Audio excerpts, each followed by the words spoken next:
Alors Marielle Bader, bonjour. Euh, Bonjour Pierre. on est très heureux aux éditions Marco Pieter d'avoir publié ton livre. On se tutoie, on va continuer, hein. On va pas Oui. faire semblant. D'avoir publié ton livre donc, qui s'appelle La présence à soi, chemin de conscience. On va en parler un petit peu aujourd'hui. Euh, Avec plaisir. donc c'est un très beau livre, j'insiste sur le fond et sur la forme. C'est vraiment un très beau livre dans tous les sens du terme. Merci. Alors, pour commencer, est-ce que tu pourrais nous dire ce qui t'a poussé à écrire ce livre? Alors, ce qui m'a poussée à écrire ce livre, c'est que personne ne me comprenait. J'étais trop ceci, j'étais trop cela, j'étais dans des extrêmes. Même mes parents ne me comprenaient pas. Bah, ça a toujours été depuis toute petite, hein. Le besoin de me connecter aux autres était facile dans la gestuelle, mais c'était toujours compliqué par la suite parce que je ne recevais pas. J'étais toujours à donner, toujours être en présence à l'autre, mais pour recevoir, c'était vraiment très compliqué. Euh, j'ai fini par aller voir des thérapeutes, différentes fonctions parce que j'avais des douleurs dans le corps. J'ai essayé différentes méthodes jusqu'au moment de comprendre que, bah, comme les spécialistes me disaient, c'est pas mécanique. Voilà, c'est pas mécanique. Donc moi, je savais que j'avais une phase digestive qui était compliquée, pas que physiquement, alimentairement, mais émotionnellement, et je savais que ça y jouait. Voilà. Et à partir de ce moment-là, je me suis dit, bon, bah, tu vas écrire, tu vas apprendre à t'observer, parce qu'au lieu de trouver quelqu'un pour échanger qui ne te comprend pas et qu'on va te dire comment faire, et c'est pas du tout ça que j'attendais, c'était tout simplement qu'on puisse être comme moi à l'écoute, sans forcément trouver des... On me disait bah, que je rentrais pas, que je devrais faire comme ci, que je devrais faire comme ça. Et de toute manière, tout ce qu'on me disait, j'avais expérimenté, ça ne fonctionnait pas. Donc à partir de là, bah, je me suis coupée un petit peu de tout l'extérieur. J'avais déjà pas mal de formations de ventouse, donc en médecine chinoise. J'avais déjà commencé un petit peu la massothérapie. Et bah, c'est un processus. Donc, quelque part, j'avais mis un stop pour mieux me comprendre et exercer ma profession. Et c'est quand j'ai repris que là, j'ai compris que j'avais besoin d'une nouvelle nourriture. Donc, j'ai commencé à écrire. Et à travers ce que j'ai appris en médecine chinoise, bah, ça m'a permis de mieux me comprendre. Donc j'ai continué, si tu veux, à progresser entre mon écriture et mes formations qui m'ont permis de me relier à moi, à une partie bah, que l'extérieur ignore. Et quand je suis tombée sur les travaux de l'épigénétique, et quelque part la médecine chinoise en parle parce que c'est ancestral, donc les cycles de la nature, les cycles entre les organes et les saisons, les cycles avec les éléments, et c'est là que j'ai tout assemblé. Donc à partir de là, j'ai commencé à ressentir là où que ça posait un problème, et la seule façon, c'était de poser le corps au sol.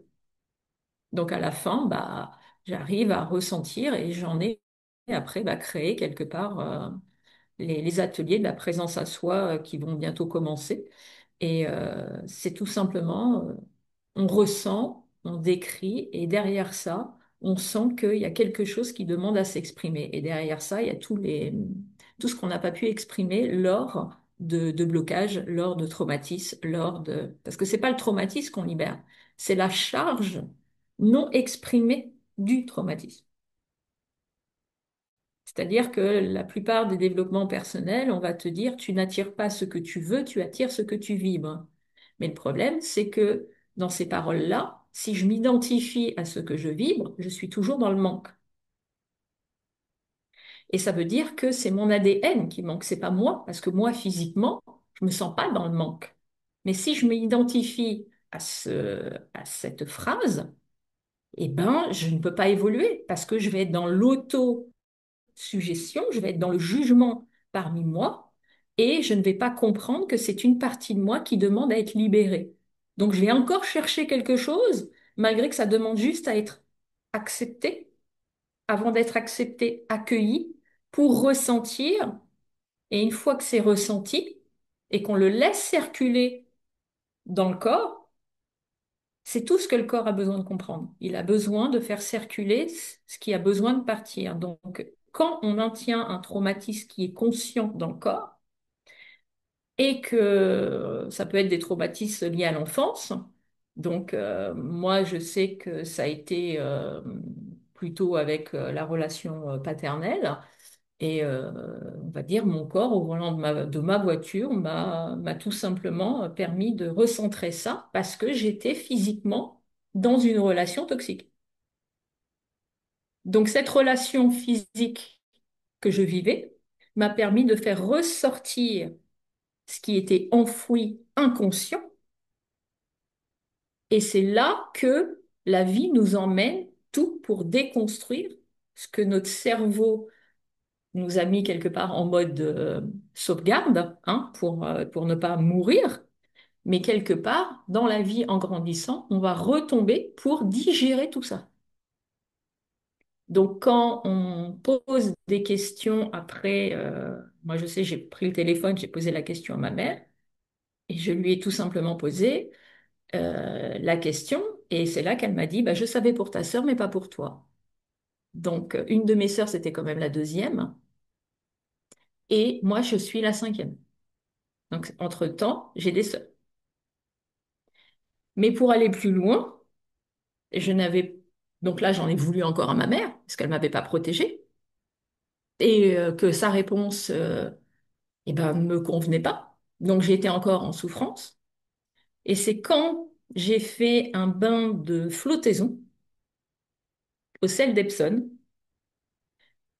tout en continuant mon processus avec la médecine chinoise et les enseignements, hein, parce que ça vient pas non plus parce que j'ai fait un bain d'Epsom, hein. Ça veut dire que j'avais voilà, c'est tout un cheminement, c'est-à-dire que tout, quand on doit faire sortir, que la vie veut nous faire sortir et progresser, c'est pas un long chemin tranquille.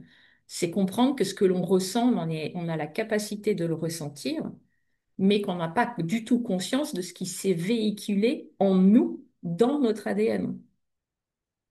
Donc, quelque part, on ne peut pas être compris du système, parce qu'on n'a pas cette mémoire du système. Et le système, c'est bah, pour avoir ça, on fait ça. Pour être reconnu, on a cette posture-là, on s'habille comme ça. Et moi, déjà dans ma famille, je n'avais pas connu ces postures de société. Donc, je ne pouvais pas rentrer. À l'école, ça me causait souci. On va dire, je suis passée par des tas de violences, aussi bien à la cantine, aussi bien dans les classes. On va dire à la cantine, je ne pouvais pas parce qu'il y avait mon corps devait exprimer des choses que je n'avais pas du tout conscience. Donc à la cantine, mon corps rejetait la nourriture, c'était trop, et on me faisait remanger mon vomi. En classe, la leçon ne voulait pas rentrer, les lunettes volaient, on me giflait. Donc il y a une forme de souffrance qui est passée par le corps et c'est moi ne comprenant pas, mon corps a réagi, mais cette souffrance, il a fallu la faire sortir. C'est que le système ne correspondait pas et bah, j'ai compris que je n'étais pas la seule. Et que quand j'ai appris la thérapie de la médecine chinoise, après avec ces exercices, parce que bah, la gymnastique, vu que j'ai une mémoire, j'ai compris que j'avais une mémoire kinesthésique, donc mon corps avait besoin de mouvement. Donc rester assis sur une chaise et apprendre sans que je puisse bouger ou échanger, parce qu'on me disait taisez-vous, levez la main, tu vois, le système. Donc mon corps se braquait, il ne pouvait pas enregistrer. Donc bien après, on a découvert une dyslexie, mais la dyslexie, quand j'ai envoyé mon fils faire ses études au Canada, on lui a dit, mais monsieur, la dyslexie n'existe pas. C'est qu'on ne vous a pas appris certaines choses. Et donc, ça vient tout simplement de la confiance en soi. Mais pour avoir confiance en soi, il faut vraiment aller toucher le soi. Et c'est pas la science le sait, mais on va pas nous l'enseigner. Le pourquoi, maintenant, je pense qu'il y a des intérêts personnels. L'épigénétique, c'est la science, ça nous explique comment on fonctionne et on pourrait éviter énormément de maladies psychologiques et traumatiques si on expliquait aux gens comment ils fonctionnent. On va dire, des problèmes de dos peuvent être des problèmes digestifs, pas forcément alimentaires, mais une charge émotionnelle non digérée. Et moi, à la fin, bah, ça avait touché mon dos, et parce que j'en avais plein le dos, mon corps ne pouvait plus. Donc moi, et à chaque fois que j'avais un problème, bah, quelque part, j'ai appris une nouvelle technique en massothérapie. Donc mon corps s'est programmé à libérer pour m'apprendre une nouvelle connaissance de moi et approfondir ma technique de massothérapeute. Donc mon corps, pour moi, c'est mon outil de travail. Et que quelque part, si au jour d'aujourd'hui, les gens ont trop de choses à penser, ils courent après le temps, ils ont trop de choses à faire, il faut qu'ils se disent, le jour où ils auront plus la santé, ils auront qu'une chose à penser. Donc, qu'est-ce qui est le plus important aujourd'hui? C'est aussi un choix. Tout à Donc, fait. c'est tous les jours qu'on doit prendre conscience de ça. Mais si on ne nous enseigne pas comment ça fonctionne, et que bah, le développement personnel donne des brides, mais que ça nous bride encore et que ça apporte pas la solution. Donc oui, ça demande beaucoup de courage, mais je pense que beaucoup de gens n'ont pas conscience que c'est une mort intérieure, parce que ça change nos perceptions, ça change notre vision du monde, et c'est là qu'on comprend que on nous cache comme l'épigénétique, comment on peut développer. Moi, j'ai beaucoup appris en suivant des vidéos de Joël de Rosnay, hein. J'ai beaucoup compris et après, bah, j'ai fait le lien avec la médecine chinoise, j'ai fait le lien avec tout ce que j'avais entrepris et puis bah, j'ai assemblé et la seule façon, bah, c'était pas d'aller faire de la boxe, c'était pas d'aller danser, c'était pas aller faire de la gym, de la musculation. Non, c'était de faire sortir cette charge. Comment je la fais sortir, comment je la fais rentrer. Donc ça passait par la gymnastique. Ça passe par la gymnastique et c'est aussi l'intention. Et le cerveau, apprenant par répétition, c'est pas parce qu'on l'a fait une fois, deux fois ou trois fois que ça y est, on a fait le job. Non, ça s'entretient. Tout s'entretient, tous les cercles, entre la conscience, l'esprit, le corps, c'est un cercle vertueux. C'est-à-dire que si on n'a pas suffisamment nourri le corps, si on n'a pas suffisamment nourri son esprit, et pas suffisamment pris le temps de monter en conscience, donc d'aller chercher, de prendre le temps de poser le corps, de méditer ou d'observer nos schémas de pensée et d'apporter une nouvelle nourriture par rapport à notre esprit, il se passe rien. On entretient un schéma de pensée limitant. Et surtout, bah, je ne veux pas, je ne suis pas prête, tout me convient comme ça, bah, c'est parfait. Mais ça veut dire que on dit non à la vie. Hmm. C'est-à-dire qu'on ne peut pas rentrer dans le moule de société et qu'on ne peut pas évoluer parce qu'on n'est pas prêt à lâcher un certain mode de conditionnement. Hmm. Donc la peur, c'est une sensation du passé. Sauf que notre cerveau, ne sachant pas faire la différence entre le passé, le présent, le futur, il n'y a que nos sens qui peuvent nous faire comprendre, là je ressens ça, mais physiquement là dans l'instant présent, dans la pièce où je suis, dans l'instant qui passe, est-ce que je le vis réellement? Non. Et bien ça veut dire que il y a quelqu'un, une émotion qui frappe à la porte et qui demande à être libérée. Mais quand on va être dans une démarche physique, corporelle, de mettre un frein dessus et d'appeler Ginette pour lui dire, bah, tu sais pas ce qui m'arrive, et puis se décharger sur l'autre, on essaie tout simplement de faire nos semences de ce qu'on ne veut pas vivre. Hmm. Donc à partir de là, ça devient très compliqué. Oui. Et là, à partir de là, aucune aide à l'extérieur peut vous aider. Hmm. Moi, on m'a beaucoup demandé si j'avais fait de l'EMDR, de l'EFT, de l'hypnose. J'ai pas essayé parce que c'est encore un regard sur soi. Donc ça fonctionne.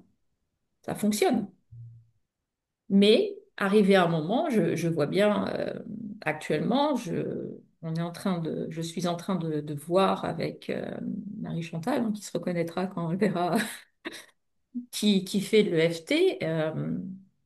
Elle arrive également à un stade où ses patients ne veulent pas lâcher certaines choses. Donc, elle est aussi impuissante.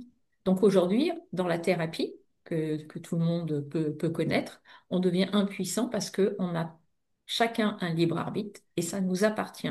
Donc, après, ça peut créer des maladies mentales. Hmm. Donc, à partir de là, ce n'est plus d'un ressort d'un massothérapeute pour faire ressentir dans le corps, parce que ressentir, c'est accepter ce qui est, vider les poubelles, libérer les émentoires, réapporter de l'oxygène, redonner une pression sanguine. Et ça, bah, on veut, mais on veut pas ressentir. Donc, il n'y a pas de baguette magique. Hmm. Moi, je n'ai pas de protocole quand je fais de la massothérapie. Ça veut dire que tout simplement, quel est le besoin? Quelle est la limite? Qu'est-ce que vous aimez? Qu'est-ce que vous aimez pas? Est-ce qu'on a le droit d'aller sur des parties que vous n'aimez pas pour apprendre à les connaître? Mhm. Donc, comme je dis, vous avez le droit, on est dans l'holistique, vous avez le droit de me dire non. Pendant le soin, vous avez le droit de me dire, je veux essayer. Hmm. Parce Ok. que rien n'est figé. On n'est pas dans un système, je fais ça pour avoir ça.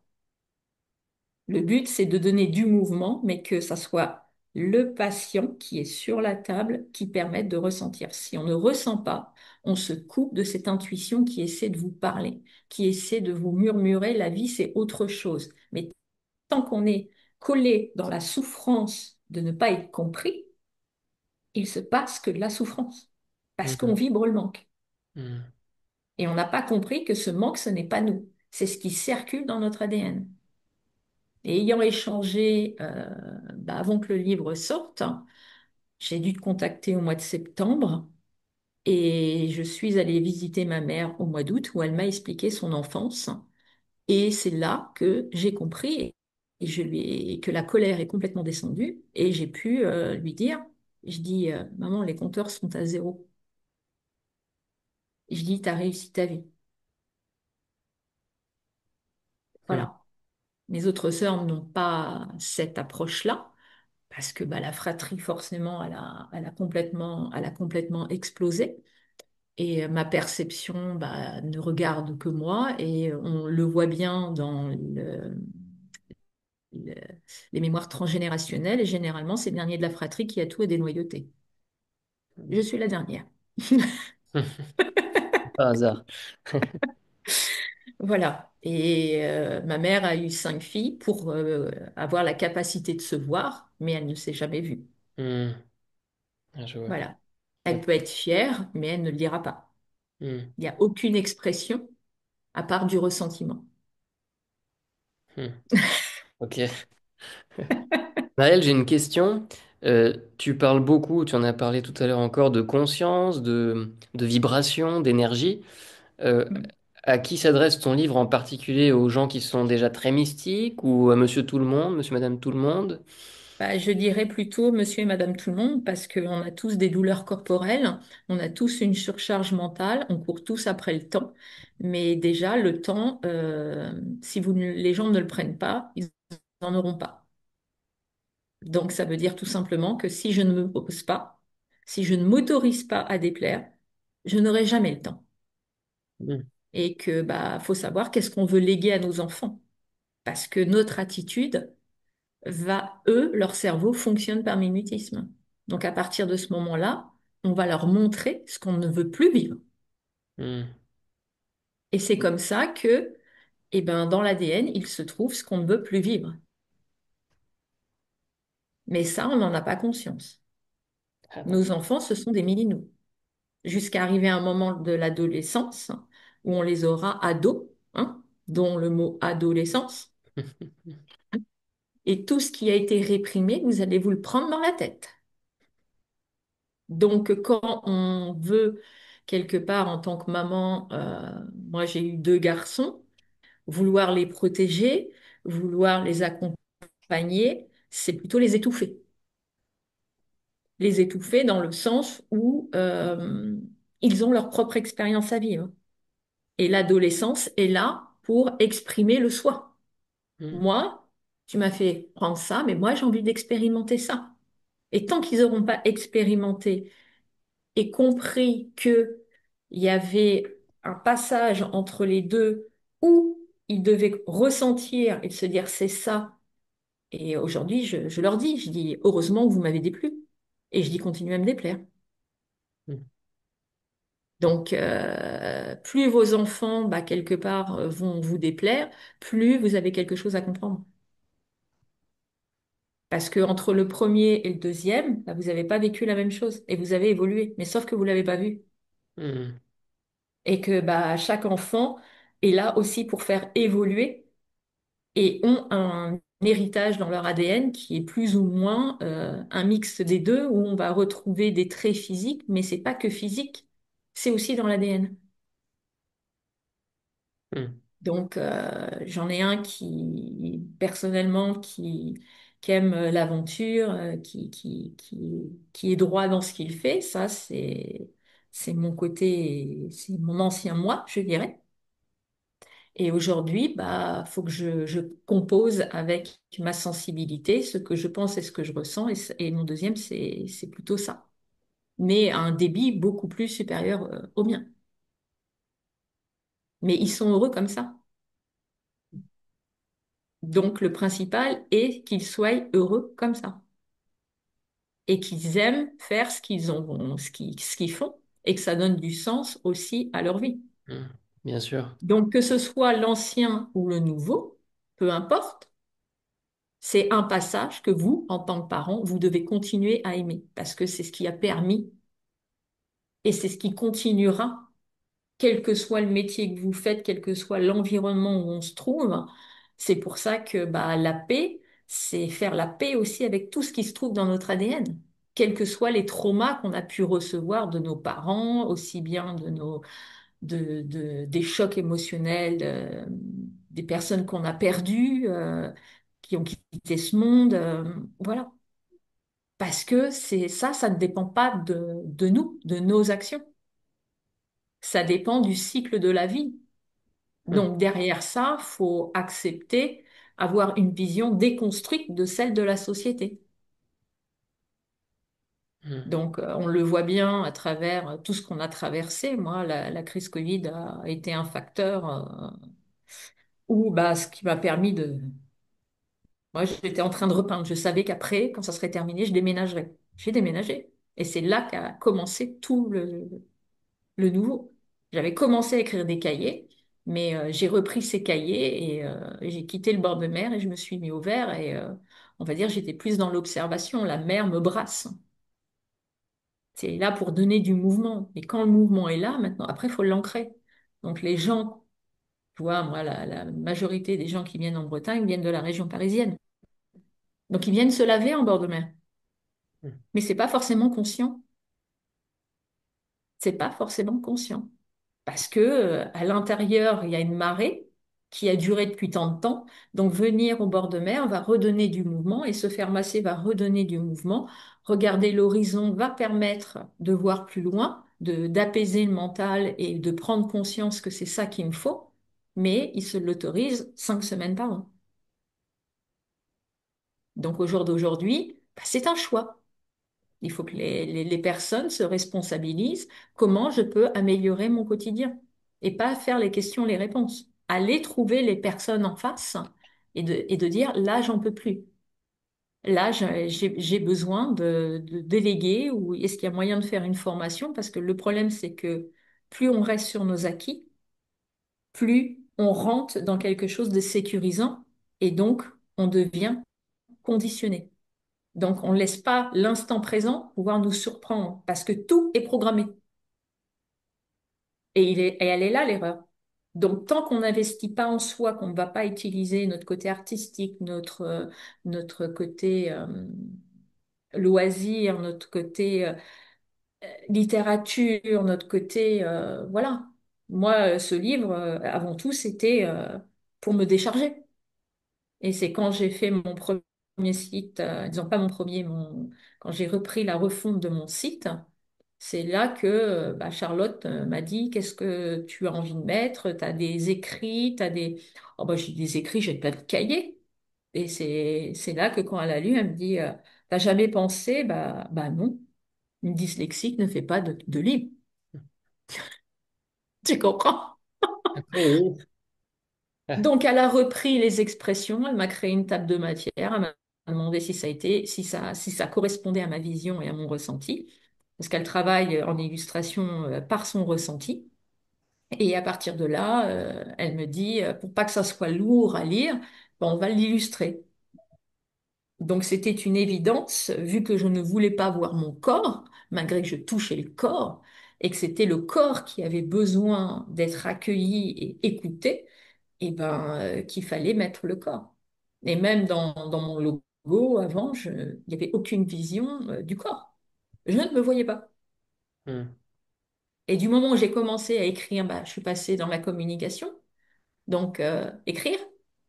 Et puis bah, refaire une fonte, ça m'a permis de changer de créateur, d'interlocuteur, et non de vivre sur un acquis et de me reposer sur quelque chose de sécurisant et de ne pas aller au-delà.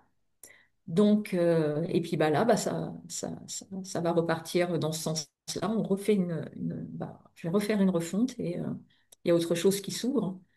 Une nouvelle expérience et bah, quelque part, ça ne touche pas que l'être humain, ça touche les animaux. hmm, Donc, on a domestiqué les animaux comme on nous a impliqué certaines règles, ce qui était bien, ce qui n'était pas bien. Mais si on communique en se reliant à la terre sur quoi marchent les animaux et ben, c'est là qu'il y a énormément de potentiel. hmm. Mais on a un potentiel qui n'est pas du tout exploité parce que, bah, comme si que ça servait à quelqu'un ou à des gens, tu vois? J'ai une petite idée, oui. J'ai une petite. Ouais. Donc, les choses avancent, hein. Il y a beaucoup de livres maintenant qui expriment. Mais c'est vrai que l'épigénétique, c'est quelque chose de scientifique, c'est quelque chose qui est prouvé scientifiquement. Hmm, hmm, Et on le voit bien maintenant dans la segmentation d'une prise de sang, hein. C'est pas forcément la mère qui a eu un inceste, ça sera la segmentation de l'inceste sera plus dans l'enfant. Donc, et tant que la mère ne veut pas le libérer par la parole, ça va être obligé de que ça soit l'enfant qui hmm, va retracer ça. Donc, physiquement, il lui arrivera des situations qui va faire ressortir ces traumatismes. Donc, je dirais aux gens que ce qu'ils vivent, c'est le processus de la vie qui veut leur faire sortir quelque chose qui n'est pas connu pour eux. Mais au jour d'aujourd'hui, les constellations, les mémoires transgénérationnelles, ça fait partie intégrante de l'épigénétique. hmm, Sauf qu'il n'y a aucun pont qui relie tout ça. La psychologie, c'est qu'on a besoin d'être écouté, mais quand on veut pas ressentir à travers le corps, donc on va commencer à parler, c'est le premier pas, donc c'est utile. Mais à partir du moment où on cherche quelqu'un sur lequel on va vouloir se reposer ou avoir le toucher qu'une maman nous a pas donné, là, Là, il faut, en tant que thérapeute, faut vraiment être conscient que on ne pourra pas entretenir ça si la personne n'active pas un processus par elle-même. Elle viendra prendre des rendez-vous, mais après, c'est au thérapeute d'être clair en disant, là, moi, je ne vais plus pouvoir. Vous allez devoir acquérir, nourrir votre esprit, et prendre, ralentir, ne plus chercher à être reconnu, de plaire ou vous mettre dans des situations de souffrance, d'accident pour qu'on s'occupe de vous. Parce que là, après, bah, derrière ça, oh, ça peut devenir pathologique, si tu veux. ouais, ouais. Marielle, ton livre, il évoque souvent l'importance de poser ses limites et de Oui. se respecter. Pourquoi ce sujet te semble essentiel aujourd'hui, Bah, particulièrement parce que aujourd'hui? quand on a des traumas, on a appris à donner pour recevoir. C'est-à-dire que la manière qu'on a appris à aimer, ça va être un challenge plus quand on va être plus grand pour déconstruire ça. C'est-à-dire qu'on ne voit pas notre potentiel, on est obligé de donner de notre présence, de nos actions, de notre temps Mais à partir de là, c'est la porte ouverte à toute expérience. C'est pour ça qu'on peut vivre des expériences, mais très très fortes et désastreuses pour notre santé, aussi bien physique, mentale et professionnelle ou amoureuse, ou parce que on ne sait pas dire non. Il n'y Hmm. a pas de limite, parce qu'on confond amour et respect. Et il y a une différence. C'est notre carence d'amour qui nous fait dire toujours oui. Hmm.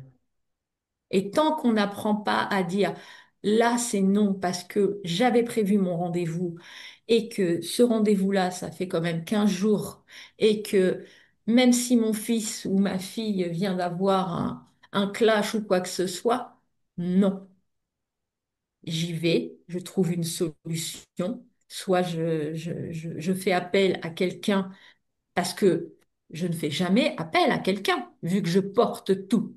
Tu comprends? Et du moment où on va s'autoriser à poser une limite, on va accepter l'aide extérieure. On va accepter quelque part d'être vulnérable, de ne plus être trop fort, trop ceci, trop cela. Ah ben, les trop, c'est la série des trop. Parce que bah, notre société nous a appris, bah, quand tu as un problème, entoure-toi de tes amis, va voir du monde. Mais les gens qui nous entourent, si on les respecte, on n'a pas à leur raconter notre misère.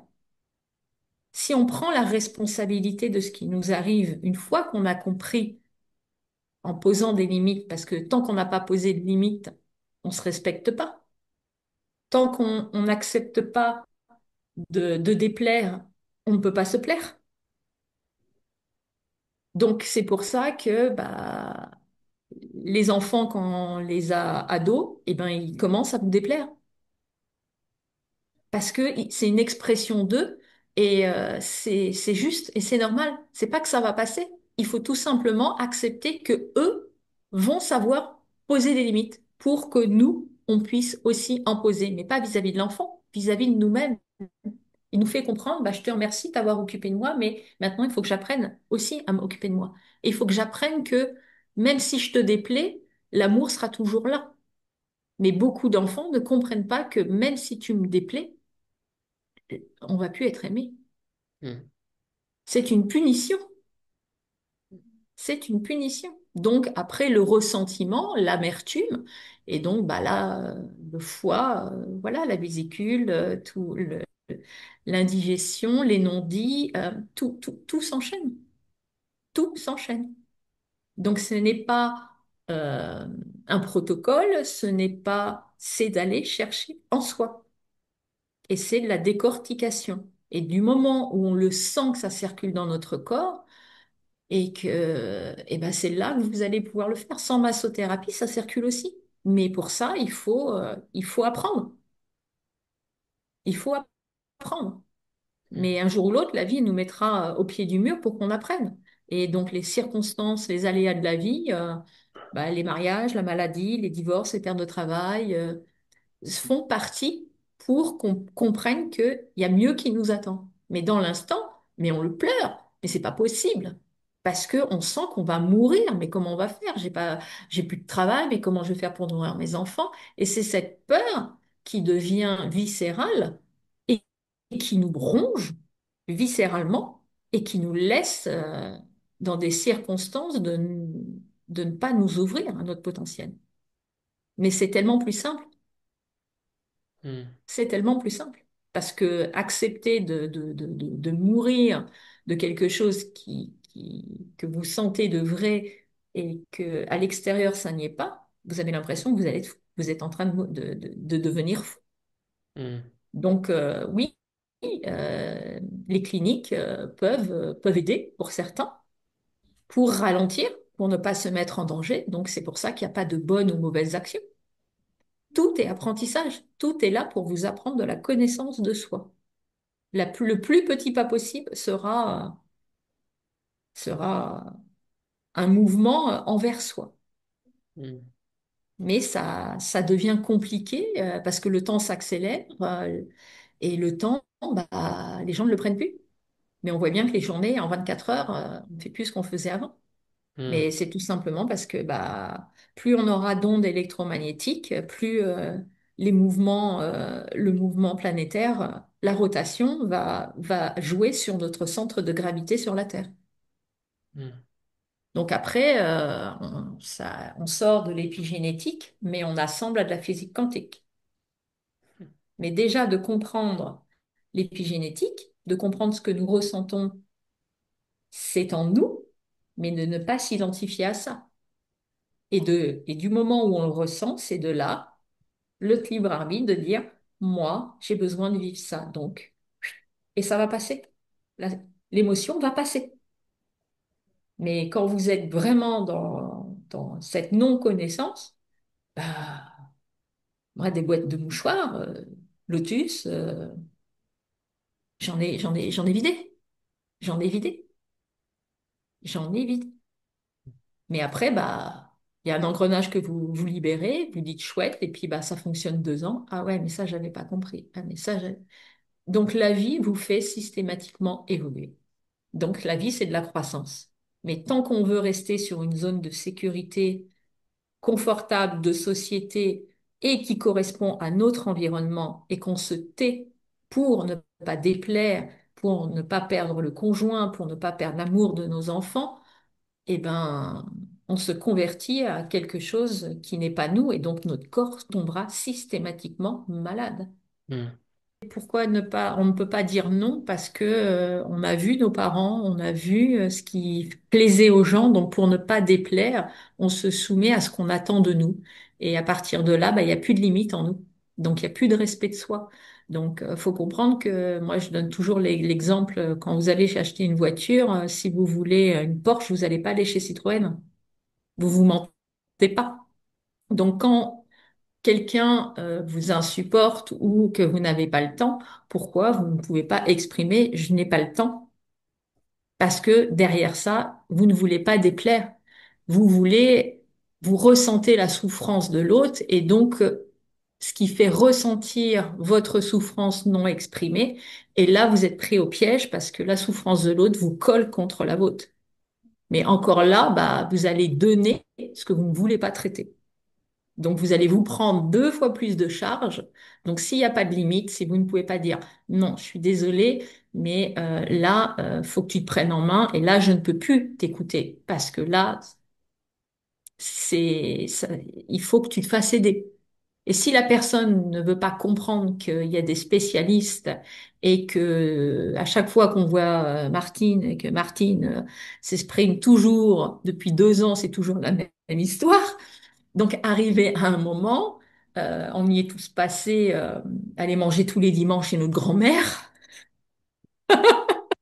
J'espère que, au moins, quand vous y allez, vous aviez gardé un bon souvenir, mais que quand ça vous empêchait d'aller passer du temps avec vos amis et que vous, pendant les cours de récréation, les cours bah, que bah, vous pouviez pas faire et que bah, le week-end arrivait et que bah, il y avait les obligations qu'on attendait que vous, le dimanche, on mange chez la grand-mère, on y passe de midi et on part à 5h30.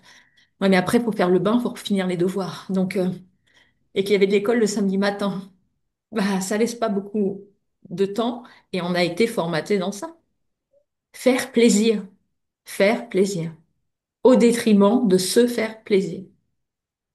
Donc aujourd'hui, les jeunes générations, eh ben, elles ont compris parce qu'elles n'emmagasineront pas la souffrance de leurs parents, parce qu'ils ont vu leurs parents, voilà. Et au jour d'aujourd'hui, bah, si la jeunesse ne veut plus prendre certains emplois, eh ben, je vais déplaire en disant ça, mais moi je leur dis bravo, parce que ils ne veulent pas faire quelque chose qui ne leur apportera pas de l'émotion, de la sensation, et en plus de ça, qui ne va pas les valoriser. Donc il faut revoir toutes les revalorisations de notre système. Hmm. Donc moi, c'était la dyslexie, mais aujourd'hui, on parle, c'est plus la dyslexie, c'est les HPI, voilà. Mais tout ça, ce sont des différences que nous-mêmes devons accepter et pas imposer avec des étiquettes de noms bizarres, mais d'accepter de vivre notre différence. Si nous-mêmes cherchons un mot ou une étiquette ou à créer des réseaux pour créer des communautés, comment voulez-vous que on puisse évoluer ensemble? Hmm. Voilà, c'est tout bête. Parce qu'on reste encore dans la tête. On est ça, mais on n'est pas reconnu. Mais on n'a pas besoin d'être reconnu. On a juste besoin d'être et de kiffer ce que l'on vit. Mais pour ça, ça veut dire qu'il y a à l'intérieur de la charge encore non résolue qui ne permet pas et qui recherche que l'enfant n'a pas pu avoir. Mais on Hmm. montre quoi encore? Donc après les HPI, il va se passer quoi? Mais derrière tous ces dysfonctionnements, la société a aussi une cause parce que l'épigénétique, c'est l'environnement, c'est 80% de ce que l'on vit. Donc, quand on a une air polluée, quand on a des perturbateurs endocriniens dans nos champs, dans ce que l'on respire, c'est tout le système qu'il faut revoir. Donc, la science le sait d'un côté, mais de l'autre côté, ben, on le sait, mais il n'y a aucune action. Donc, il ne peut pas y avoir de changement tant qu'il n'y a pas d'action rationnelle, et il n'y aura pas d'action rationnelle, on le sait tous, parce que derrière ça, c'est une économie mondiale. Donc, la posture du colibri, c'est pas nous qui avons créé ces règles, mais par contre, il va falloir, de son choix, accepter, de vivre autrement. Et aujourd'hui, je dirais on n'a plus le temps et on n'a plus le choix. Hmm. On voit bien que notre système nous emmène nulle part depuis 2 ans. Donc, l'espoir, on peut l'avoir que pour soi. On peut Hmm. pas l'avoir d'un point de vue mondial. C'est pas Hmm. nos actions. Et ils devraient déjà porter dans leur action cette attitude-là. Hmm. Oui, finalement, chacun devrait entamer son propre chemin de conscience pour ceux qui ne l'ont pas fait. Je pense qu'ils sont nombreux. Justement, pour les personnes qui voudraient entamer leur propre chemin de conscience, est-ce que tu as, bon, ton livre en parle beaucoup évidemment, mais est-ce que tu as des exercices, des conseils pratiques, des gens qui se diraient, bah oui, j'ai envie de faire là ce que dit Marielle, ça a l'air super, mais comment je commence? Et ben, par où commencer? C'est s'allonger au sol, en pleine nature, et accepter que les petites fourmis vont venir et voir comment ça va nous agacer. Rien que le bruit d'une abeille ou d'une mouche, elle l'est aussi, elle rentre chez vous. Mais si vous laissez les fenêtres ouvertes, mais derrière ça, il y a la biodiversité. Eh, vous avez laissé votre fenêtre ouverte, donc c'est normal qu'elle rentre chez vous. Mais elle est dans son environnement, vous aussi. Donc ça veut dire que il n'y a pas besoin de la chasser, c'est tout simplement que c'est le bruit qui vous en... Mais le bruit qu'elle fait résonne avec le bruit à l'intérieur que vous ne voulez pas bouger. Mais par contre, vous allez bouger à chasser la mouche. Ah, accepter d'observer la nature et pas être le processus de la victimisation de ça. Donc oui, il y a gros. C'est déjà d'apprendre à ressentir. C'est OK si mon cerveau a envie déjà d'avoir ça. C'est OK. Mais qu'est-ce que je peux faire pour que les choses avancent plus vite? Et ben des fois, c'est de ne rien faire et arrêter l'agitation à l'intérieur. L'art de ne rien faire. Et c'est là qu'on a plein de sensations, mais vu qu'on ne veut pas ressentir, ben, on va chercher de la distraction. Et on nous a eu quelque part, le Covid a été prometteur quelque part. Il y en a que ça a été une découverte. Mais je suis bien chez moi. Et d'autres, ça a été, mais je ne peux pas rester chez moi. Voilà. Il y en a qui ont fait, ça a été l'année des bébés et d'autres, l'année des séparations. Parce que il y en a beaucoup qui se mentaient à eux-mêmes. Donc, du moment où on change un facteur dans la société, il y a une répercussion. Donc, pour certains, ça a du sens. Pour d'autres, mais c'est le processus de la vie. Donc, on n'est pas victime non plus de notre société. Ça veut dire que tout simplement, il faut répondre à notre propre code. Et c'est là que on va attirer à soi des gens qui sont dans des consciences qui arrivent à notre niveau et on va pouvoir pratiquer des choses parce que ces gens-là en sont là et que bah, vous en êtes pas là, mais on s'en fout. Le principal, c'est de passer un moment en conscience. Et du moment où vous avez accepté votre différence, vous allez accepter que l'autre soit au-dessus ou en dessous. Mais dans le système, on n'accepte pas que l'autre soit au-dessus et qu'on n'accepte pas que l'autre soit en dessous. On essaie de trouver son soi, mais le soi, il est à l'intérieur. Il n'est pas encore à l'extérieur. Donc le jugement et la comparaison, c'est le but du système Hmm. de société, mais ce n'est pas nous. Ça nous limite, ça nous freine et ça nous emmène vers des fréquences et des gens qui peuvent pas nous nourrir. Donc moi, je sais que personnellement, bah, j'aurais pas connu, on va dire, Joël, mon professeur. Voilà, j'aurais jamais eu cette connaissance. Et avant, parce que j'ai eu un laps de temps où mes expériences m'ont fait dire, bon, bah, c'est bon, maintenant tu as cette connaissance, tu peux exercer. Et c'est à partir de là que je suis repartie en arrière. Parce que je nourrissais plus mon esprit, je nourrissais plus ma conscience. Ce que je faisais, c'était de l'acquis. C'était rythmé. C'est quelque part, c'est ce que je cherchais quand j'étais gamine. Mais Hmm. arrivé un moment, ça redescend. Hmm. Donc, le nerf vague, il fait, voilà. Hmm. Donc, il faut arrêter d'extrapoler les énergies et les paroles, mais il faut tout simplement ralentir. Et la nature nous dit tout.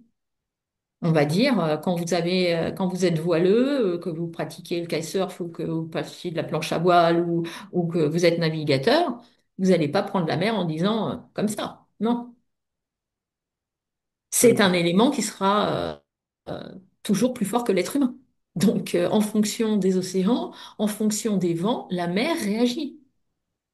Et ben, en fonction des gens, en fonction bah, également des marées, hein, parce que on va aussi sur le rythme des marées, notre esprit va en fonction de ça.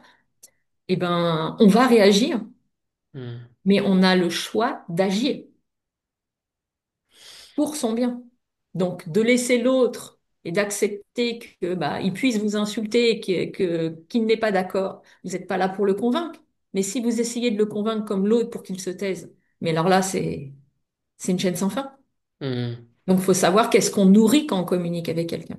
On nourrit l'autre ou on nourrit une partie de soi. Hmm. On peut accompagner, mais il y a une limite. Hmm. Alors, Marielle, j'ai une dernière question. Si tu devais dire aux gens la chose la plus importante à retenir de ton livre, qu'est-ce que ce serait? Tu as beaucoup parlé du choix. Est-ce que c'est justement bah, sentez-vous libre de choisir ou est-ce que c'est autre chose? Je sais pas. Quel est le point le plus important à retenir de ton livre, si y en a un? Bah, bah, ce qui est important, c'est d'avancer vers soi. C'est un choix. Mais ce choix-là va déplaire parce que vous allez avoir autour de vous tout le monde qui va se déconstruire parce que vous allez plus nourrir forcément ceux à qui vous leur apportez votre énergie. Donc, accepter quelque part de faire un pas vers soi, c'est accepter de ramener le calme. Donc, de ramener le calme, c'est d'apprendre à ne rien faire pour ressentir et accepter que ce qui nous traverse, ce n'est surtout pas nous. Ce sont des sensations. Ce ne sont pas pour moi des blessures. On n'est pas blessé. Hmm. Enfin, aussi, je vais me mettre des personnes à dos, mais c'est pas grave. On va dire, on n'est jamais blessé. On va dire, on n'a qu'une sensation d'être blessé. Mais l'autre ne nous blesse pas du moment où il y a une limite en nous et si on ne réagit pas et qu'on agit pour notre bien-être. Hmm. Mais tout ça, on nous l'a pas appris. Parce que on nous l'a pas appris parce que ça laisse une certaine manœuvre d'action à l'environnement qui nous entoure. Comme le mot épigénétique, je suis désolée, ça devrait être inscrit dans les manuels scolaires, dans le SVT. On nous apprend bien le H2O. Bah, et voilà. Donc, ce qui peut nous donner de la connaissance de nous en physique ou en SVT, On nous l'apprend pas. Pourquoi? On apprend la sexualité, je dirais plutôt débridée, et on n'apprend pas comment l'oxygène, l'apport de sang et de nutriments peut endommager des maladies ou une insuffisance respiratoire. Hmm. Donc, on n'apprend pas la prévention parce que il y a encore des intérêts personnels pour certains. Pour certains. On y revient. Oui, non, mais oui, oui, bien, oui. Donc, au jour d'aujourd'hui, tant que bah, on veut suivre un mouvement, bah, c'est un choix. Donc, la vie est faite de choix. On a le résultat de nos choix. Et ce choix, bah, il faut en prendre la responsabilité. Donc, on ne fait pas de mauvais choix ou de bons choix. On a tout simplement la résultante de ce qui doit être transformé à l'intérieur. Donc, si pareil, on se juge ou qu'il y a des gens à l'extérieur qui viennent nous juger et dans lequel on réagit, ça veut dire qu'à l'intérieur, l'autre veut avoir du pouvoir sur vous et que vous voulez émettre, bah non, moi, je suis comme ça. Donc, c'est une chaîne sans fin. Ce Hmm, sont deux fréquences qui ne peuvent pas s'accorder. hmm, Là, on revient à de la mélodie, hein. On revient au son, à la fréquence. hmm. On va dire, pour faire une musique, eh ben, il y a un rythme, il y a un tempo, et il y a des notes qui s'associent, et d'autres, bah, ça donne un flou, hein. C'est un peu plat quand même, hein. Donc ça donne pas la joie, ou ça donne pas une émotion, ou ça ne transperce pas quelque chose. Donc pour moi, se choisir, ça sera la chose la plus importante qu'on aura à faire en venant au monde. Je crois que c'est une très belle conclusion, Marielle. On peut terminer là-dessus, c'est parfait. Merci beaucoup, Eh merci bien, pour merci à cet toi. entretien, c'était une grande joie. Et puis, je doute pas qu'il y a plein de gens, les parents et plein d'autres personnes qui ont pris des notes. Et puis, si vous voulez pas prendre de notes, achetez le livre, c'est encore plus simple. Voilà, vous avez tout Voilà. le temps. Bah, sinon, il y aura bientôt les ateliers de la présence où les gens seront par quatre. Donc ça peut très bien être des enfants, des familles.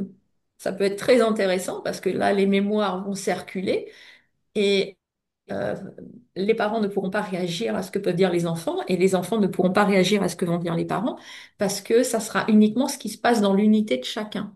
Mais Mhm. dans l'ensemble, chacun va voyager à l'intérieur de soi.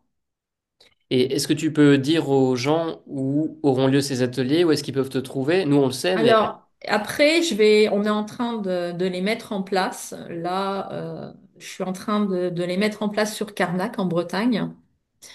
Après, c'est quelque chose aussi qu'on peut faire comme on est en train de faire par WhatsApp. C'est-à-dire que moi, j'ai juste besoin de voir le corps et d'avoir un bon son. Parce que de ce soin-là, je ne touche pas. J'accompagne. J'accompagne la personne à ressentir ce qu'elle a enfoui. Donc, c'est de redonner déjà des sensations. Donc, ça peut être des sensations de joie, des rires qui n'ont jamais été exprimés, des sensations de larmes. Ça peut être des sensations de choc qui a été enfoui, des palpitations qui vont se mettre, des odeurs qui vont réapparaître. Oh, je sens l'odeur de la grand-mère quand on faisait ses biscuits. Ça veut dire qu'il y a une mémoire là-dedans. Donc, ça veut dire que cette sensation, bah, physiquement, elle n'est pas là, mais à l'intérieur, elle est codée. Et c'est là que, physiquement, on me ressort des sensations qui ne sont pas présentes. Donc, d'où est-ce que ça sort? Hmm. Donc, on est bien dans l'épigénétique. Ouais, toujours. Hmm. Donc, c'est ça qu'il faut comprendre. Nous ne sommes pas nos émotions, nous ne sommes pas nos sensations. Hmm. Et quand ça vient de notre choix et que c'est vraiment le soi qui parle, c'est fluide. Il n'y a pas de souffrance, il n'y a pas de résistance, c'est spontané, c'est authentique, on n'attend rien. C'est Hmm. comme une balançoire que vous allez balancer pour avoir de l'air sur le visage. C'est la même chose. C'est, on est dans la finesse. C'est un oignon, vous savez, que vous épluchez, au début, bah, vous pleurez, à la force d'en éplucher, vous pleurez plus. Hmm. Vous avez intégré, votre corps a intégré que, bah, quelque part, vous aimez manger l'oignon, donc pourquoi vous allez pleurer? Voilà. Il y a Merci plusieurs beaucoup. recettes pour faire l'oignon. L'image est très bonne. Ben, faut vraiment mettre un peu d'humour parce que c'est pas une partie, c'est pas un gâteau qui est facile à Hmm, préparer parce que chacun a sa recette et tant qu'on veut la recette de l'autre, ça marche pas. Mais on hmm, nous a appris à avoir comme autre. Donc à partir de là, c'est là qu'on fonctionne, qu'on comprend qu'on est des hommes et des femmes, mais qu'on fonctionne encore comme des enfants par mimétisme. Et le cerveau apprend comme ça. Donc des fois, bah, vous allez faire quelque chose, pas parce que vous l'avez appris, mais parce que vous l'avez vu. Ou vous allez le répéter parce que vous l'avez entendu. Et qu'à ce moment-là, quand vous l'avez entendu, ça vous a permis d'être respecté. Donc vous allez le redire. hmm, Mais une autre fois, bah, ça vous permettra de comprendre que bah, ça vous a plutôt mis en situation d'échec parce que ça ne vous appartenait pas. Vous l'avez juste répété, mais ça ne vous appartient pas, c'est pas en vous. Donc arrivé un moment, il y aura le retour. hmm, Il faut encoder. Et on a trois berceaux. La hmm, peur se loge dans différentes parties de notre corps. Et chez les femmes, c'est les hanches, c'est la communication également au niveau de la gorge. Ça peut être le diaphragme, ça peut être les chevilles, ça peut être les genoux, ça peut être les mains, les épaules et d'autres carrément la tête. Toutes les parties sont des zones de stockage. Donc hmm, ce qu'on ne peut pas voir, on peut avoir des problèmes aux yeux. Et puis après, on a ce qu'on appelle, certaines appellent des synchronicités. Ah, c'est bizarre, bah, vous rencontrez une personne et que cette personne, moi aussi dans ma vie, voilà. Donc c'est là qu'on vous comprenez qu'on est tous interreliés. Ça veut dire que c'est pas cette coïncidence des prénoms.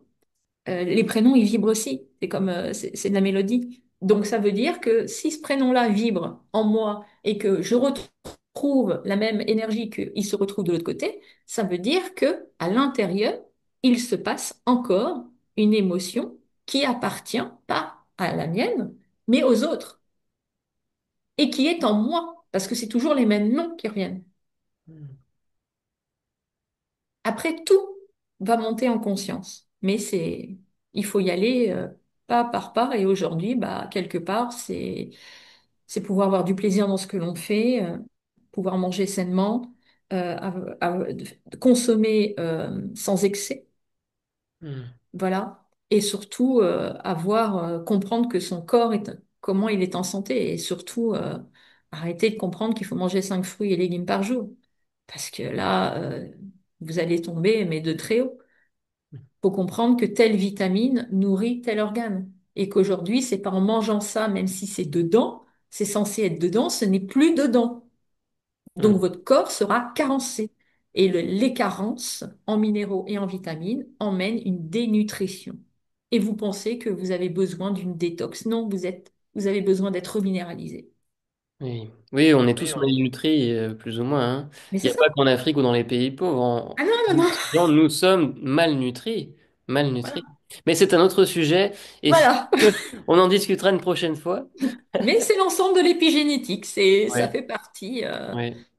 Ça fait partie, donc on va dire, tu as d'autres éditeurs qui vont parler de l'alimentaire, la nutrition, voilà, le sport, comment, voilà. Mais on a chacun à découvrir, donc expérimentez et ne vous jugez pas. Et si vous déplaisez, ça veut dire que vous êtes sur votre chemin. Merci beaucoup, Marielle. De rien, Cette Pierre. fois-ci, on s'arrête, même si on pourrait continuer jusqu'à la tombée de la nuit. Ouais. Merci beaucoup pour le temps que tu as pris pour nous parler de ton livre, de ton travail, de ta vision des choses.